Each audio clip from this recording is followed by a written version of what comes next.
If manning the cannon at a fort to protect the people is somehow a sign of the patriarchy, then count me in. This is the living quarters of the fort. I mean, if it was under siege, you still had to live.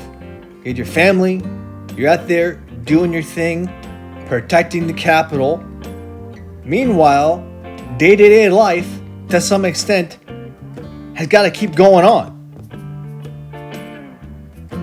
From this vantage point, you can get a wonderful glimpse of the Washington Monument in the distance. In the distance, you can see the phallic-styled Washington Monument, the world's biggest obelisk. On the other side of the Potomac River is Virginia. Look at that across the way. It's my beloved Virginia. Currently, we're in Maryland, but we can move past that.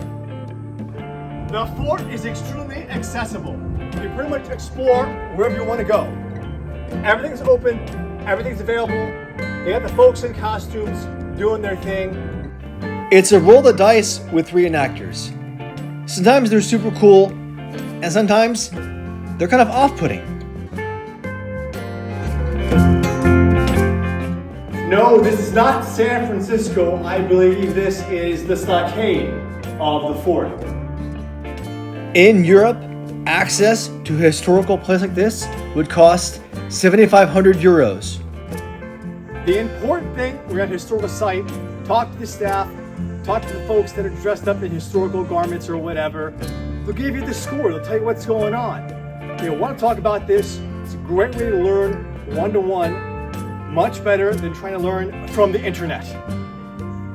This is my new friend Sid. He's a reenactor and told me all about the history of Fort Washington. What's really cool about this place is it's not some kind of tourist attraction per se. It's a historical artifact. This was a fully functioning fort that defended America against the British or whatever. Even though I kind of think we jumped the gun, we probably should have stayed with them at least a little bit longer.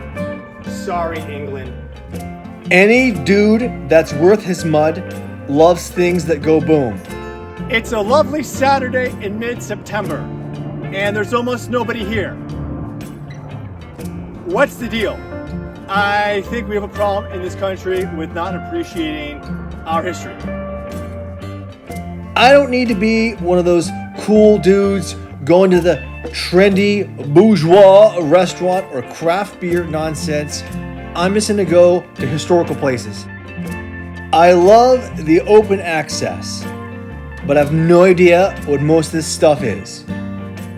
Even though there's nothing in these rooms, I really appreciate the fact that we go in and explore.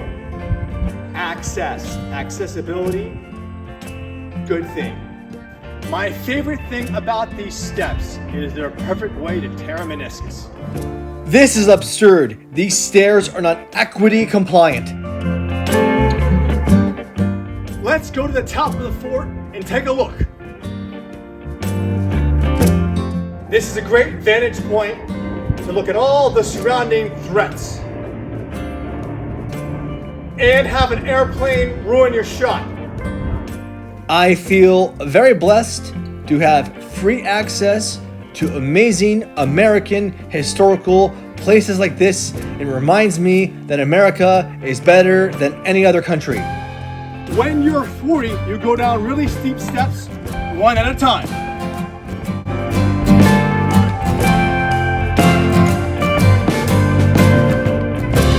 There's a lot to explore here.